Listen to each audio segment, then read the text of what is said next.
Hello hi everyone, मैं Sangeeta expert में आप सबका स्वागत करती हूँ। अभी मैंने जो सीरीज चला रखी है अपनी, वो कल मैंने आप लोगों के कला के तत्व के बारे में एक्सप्लेन किया था कि कला के तत्व क्या होते हैं, कितने होते हैं और उनका हमारा इस गृह सज्जा प्रक्रिया के अंतर्गत क्या इम्पोर्टेंस रहती है। आज का जो हमारा टॉपिक लिया है, मैंने कला के सिद्धांत लिए हैं और कला के सिद्धांत को हम डिजाइन के सिद्धांत भी कह सकते हैं। कई जगह आपको क्या मिलेगा, डिजाइन। तो अगर डिजाइन के नाम से पूछा जाए कि डिजाइन के सिद्धांत क्या है या कला के सिद्धांत क्या है, तो आपका यही टॉपिक होगा। यानी इसमें परिवर्तन नहीं होगा, चाहे आप कला के सिद्धांत बोलो चाहे आप डिजाइन के सिद्धांत बोलो, दोनों का मतलब एक ही है। तो सबसे पहले तो हमें ये देखना है कि जो कला के सिद्धांत है वो हमारे 5 है: अनुपात, संतुलन, लय, अनुरूपता, दबाव या इसको आप बल भी कह सकते हो। तो इन 5 के ऊपर हम चर्चा करेंगे। तो एक एक करके हम सबका अर्थ देखते हैं कि ये कला के सिद्धांत क्या है। तो कला का सिद्धांत में पहला आता है अनुपात। जैसा कि आपके कई जगह आहार नियोजन के अंतर्गत भी ये प्रश्न आता है कि हमारे शरीर के अंदर कैल्शियम का, फास्फोरस का अनुपात कितना होता है, या किसका अनुपात, प्रोटीन कितना अनुपात में लेना चाहिए, कितना वजन के अकॉर्डिंग लेना चाहिए। तो वो सब क्या होता है, हमारा अनुपात होता है। आप मैथ में भी पढ़ते हो कि अनुपात क्या होता है, राशियों का योग बटे राशियों की संख्या। इस तरीके से हम उसका औसत निकालने के लिए ये अलग अलग फार्मूला होता है। तो यहाँ पर भी जो अनुपात का हमारा संबंध है गृह सज्जा के अंतर्गत, तो वो क्या दिखाया जाता है कि इस जैसे मार्कर की लंबाई है वो किस अनुपात में ली गई है, या कोई भी लंबाई और चौड़ाई है उसका अनुपात क्या होना चाहिए। एक रूम के अंदर कोई भी अपन गृह सज्जा कर रहे हैं, कोई भी वॉल के ऊपर हम कोई पिक्चर लगा रहे हैं, तो वो उस वॉल के किस अनुपात में होनी चाहिए।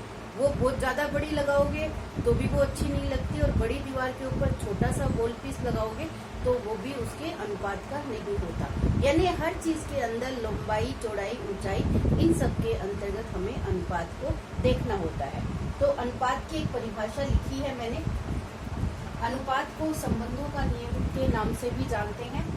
मापों एवं क्षेत्रों का एक दूसरे से या संपूर्ण रूप से संबंध क्या कहलाता है, अनुपात कहलाता है। मापों, माप मतलब जो भी आप मीटर, सेंटीमीटर किसी में भी ले रहे हो, माप और क्षेत्र का एक दूसरे से या संपूर्ण रूप से संबंध क्या कहलाता है, अनुपात कहलाता है। तो इसमें मैंने जैसे 2 चित्र बनाई है, ये एक चित्र दे रखा है, इसके ये 1, 2, 3, 4 पार्ट दे रखे हैं। ये चारों क्या है, बराबर अनुपात में लिया।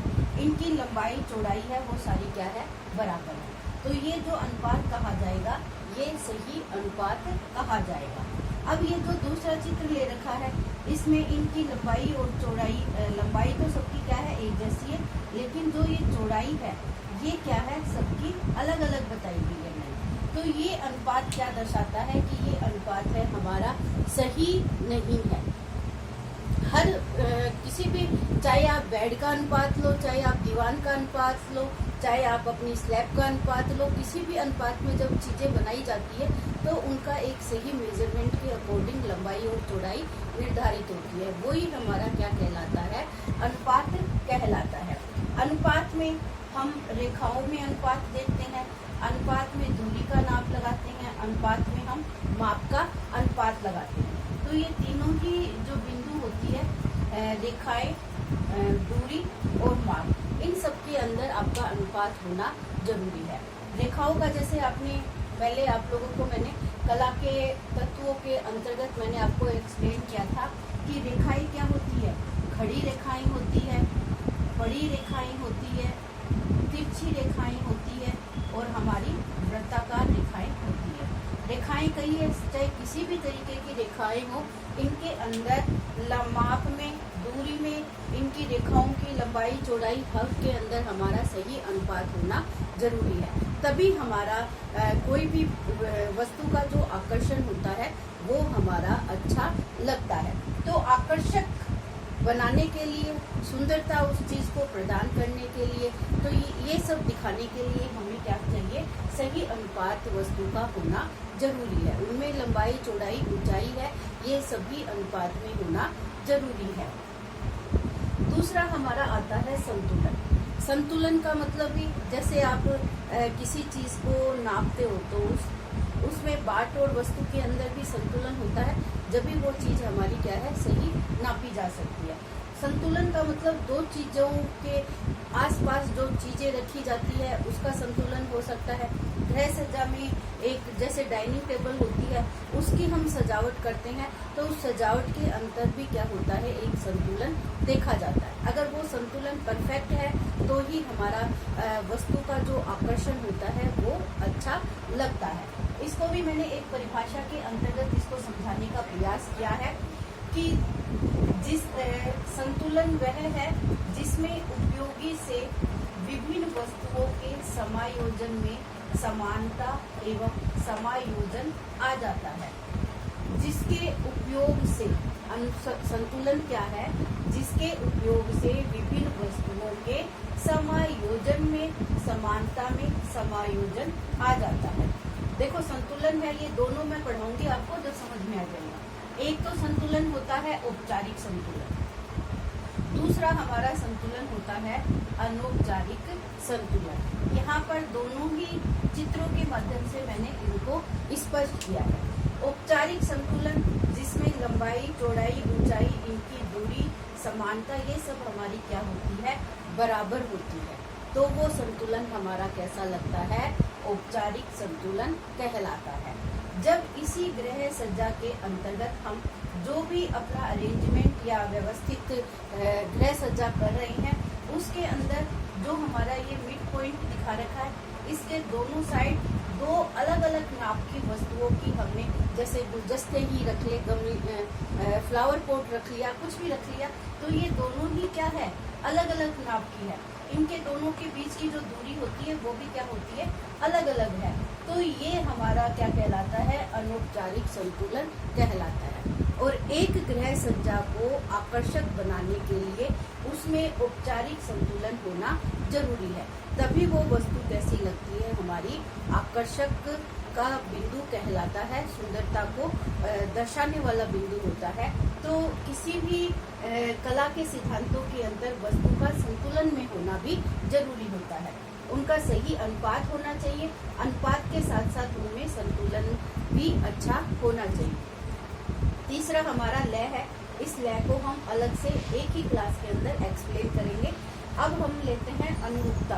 अनुरूपता का मतलब क्या है कि अनुरूपता कला के तत्व का वह सिद्धांत है जिसमें वस्तुओं व भावों का चयन और उसके उचित व्यवस्थापन के माध्यम से एकता का भाव उत्पन्न किया जा सके। यही एकता का भाव अनुरूपता कहलाता है। किसी भी वस्तु के अंदर जब एकता दिखाई देती है आपको, उसमें एकता का भाव उत्पन्न होता है, तो वो हमारा क्या कहलाता है, अनुरूपता का सिद्धांत कहलाता है। अनुरूपता के सिद्धांत के अंतर्गत मैंने आपको इन बिंदुओं के माध्यम से बताने का प्रयास कर रही हूँ। एक है रेखा व उसके रूप में अनुरूपता होनी चाहिए। दूसरा है आकार में अनुरूपता होनी चाहिए। तीसरा है हमारा रंग में अनुरूपता होनी चाहिए। चौथा है हमारा बनावट में अनुरूपता का होना जरूरी है। तो यही जो हमने कला के तत्व पढ़े थे, रेखा, आकार, रंग, बनावट, ये कला के तत्वों के अंतर्गत ही, जो कला के तत्व और कला के सिद्धांत दोनों हम मिक्स करके अपनी गृह सज्जा, आहार योजना, हर व्यवस्था के अंदर, वस्त्र विज्ञान, सबके अंदर मिक्स करके इन सिद्धांतों का, इन तत्वों का प्रयोग करते हैं।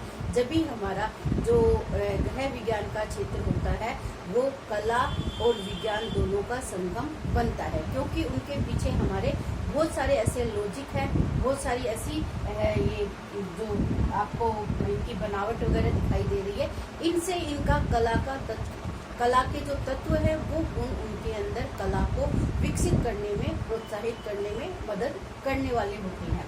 सबसे पहले जैसे रेखा का या रूप में अनुरूपता होनी जरूरी है। इसमें मैंने आपको आड़ी, खड़ी, तिरछी, वृत्ताकार ये सारी रेखाएं बताई है। ये क्या दिखाती है?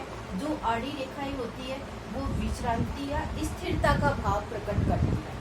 दूसरी जो खड़ी रेखाएं हैं वो जोश और उत्साह को प्रदर्शित करती है। ये खड़ी रेखाएं होती है, जब व्यक्ति खड़ी रेखाओं से युक्त वस्त्रों का चयन करता है तो उसके अंदर गतिशीलता बनी रहती है। वो भाग कर दौड़ कर कार्य करने की उसके अंदर क्षमता दिखाई देती है। अगर व्यक्ति बड़ी रेखाओं से वस्त्रों का चयन करता है तो उसके अंदर आलस्य है वो समाया हुआ होता है। उसको कार्य का आप हो तो वो कार्य करने में आनाकानी करने को दिखाता है। तो यानी ये जो खड़ी रेखाएं हैं वो जोश और उत्साह का प्रतीक होती है।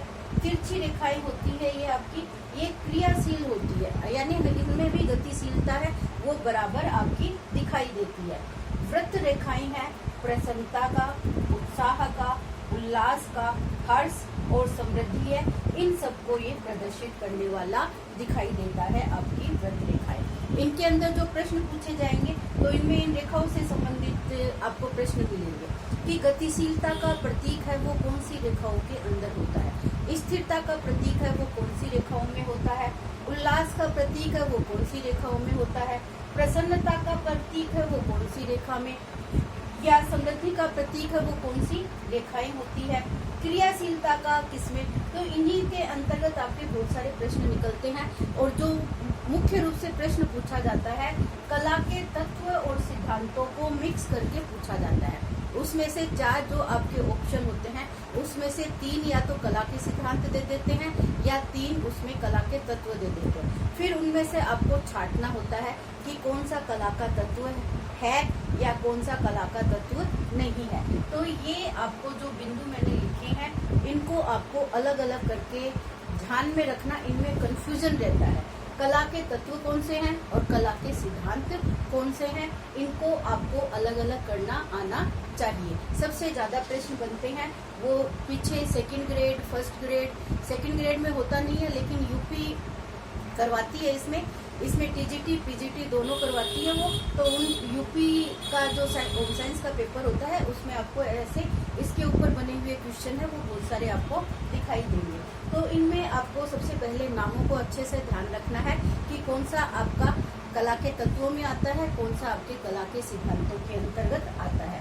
फिर रेखाओं से आपके प्रश्न बनते हैं वो इसी तरीके के बनते हैं। आकार से प्रश्न आपके बनते हैं, एक आकार में समरूपता होना, दूसरा है विरोधी आकार में समरूपता होना।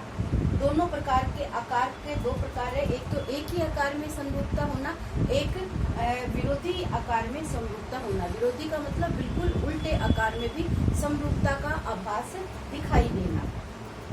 तीसरा है हमारा रंग में। रंग में भी 2 बिंदु बताए हैं मैंने। प्रकाश में स्थान के ऊपर गहरे रंगों का प्रयोग हमें करना चाहिए। जहाँ पे प्रकाश की अच्छी व्यवस्था होती है उस प्रकाश वाले रूम के अंदर या वहाँ पे जो होने वाली योजनाओं के अंतर्गत हमें गहरे रंग का प्रयोग है वो ज़्यादा करना चाहिए। और इसी के विपरीत कम प्रकाश वाली जब जगह में हमें कलर योजना देखनी होती है तो उसके अंदर हमें क्या करना है, हल्के रंगों का प्रयोग करना है।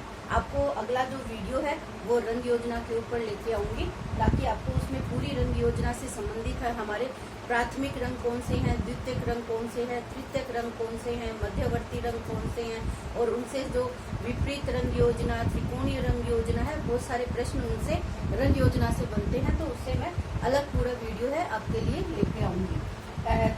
जो चौथा पॉइंट है हमारा बनावट में अनुरूपता का होना।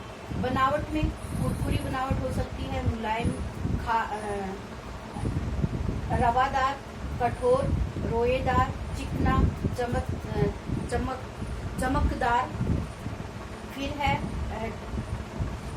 हमारा स्पंजी और ये है हमारा चट्टानी। ये अलग अलग तरीके की बनावट है वो हमें अलग अलग चीजों को प्रदर्शित करती है। तो ये हमारे कला के 3 सिद्धांतों के बारे में मैंने आपको बताया है। एक बताया है अनुपात, एक बताया है संतुलन और तीसरा बताया है मैंने अनुरूपता।